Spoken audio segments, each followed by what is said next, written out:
ಅವಾಗ ವೀಕ್ ಆಗಿದ್ದೆ, ಈಗ ಬಾಡಿ ಚೆನ್ನಾಗಿದೆ, ತೂಕ ಚೆನ್ನಾಗಿದೆ, ನಿದ್ರೆ ಚೆನ್ನಾಗಿ ಬರ್ತಾ ಇದೆ. ಪುನರ್ಜನ್ಮ ಅಲ್ಲ ಇದು ಹಾಸ್ಪಿಟಲ್, ಪುನರ್ಜನ್ಮ ಕೊಟ್ಟಂತೆ ನಮ್ಗೆ ಹಾಸ್ಪಿಟಲ್. ಏನ್ ಮಾಡ್ಬೇಕು ಅನ್ನೋವಾಗ ದೇವ್ರ ದಾರಿ ಕೊಟ್ಟಿದ್ದಿಲ್ಲೇ ನಮ್ಗ, ಈ ದೇವಸ್ಥಾನ ತರ ನಮ್ಗ.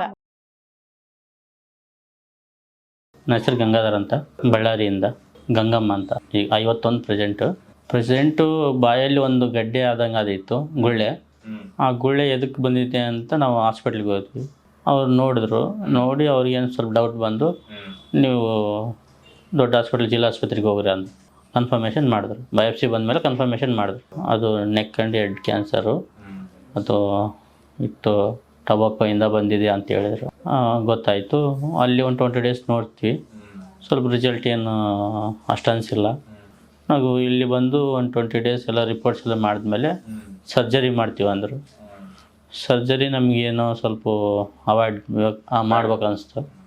ಅದಕ್ಕೆ ನೋಡಿದ್ರೆ ನಮ್ಮ ಫ್ರೆಂಡ್ ಒಬ್ಬರು ನಿಮ್ಮ ಹಾಸ್ಪಿಟ್ಲ್ ಸಜೆಸ್ಟ್ ಮಾಡಿದ್ರು, ಪುನರ್ಜನ್ ಅಂತ. ಎದ್ದು ಓಡಾಡ್ತಾರೆ, ಚೆನ್ನಾಗಿದ್ದಾರೆ, ಅವರು ಫಿಸಿಕಲಿ ಬೇಸ್ ಆ್ಯಕ್ಟಿವ್ ಇದ್ದಾರೆ. ಹಂಗಂತೇಳಿ ನಮಗೇನು ಅಷ್ಟು ನೋವು ಅನಿಸ್ತಿಲ್ಲ. ಹೋಗ್ತಾ ಹೋಗ್ತಾ ಹಿಂಗಾಗುತ್ತೋ ಗೊತ್ತಿಲ್ಲ. ಮೇ ಬಿ ಜಾಸ್ತಿ ಆಗಬಾರ್ದು ಅಂತೇಳಿ ನಿಮ್ಮ ಹಾಸ್ಪಿಟ್ಲಿಗೆ ಬಂದು ಕನ್ಸಲ್ಟ್ ಆಗಿರೋ.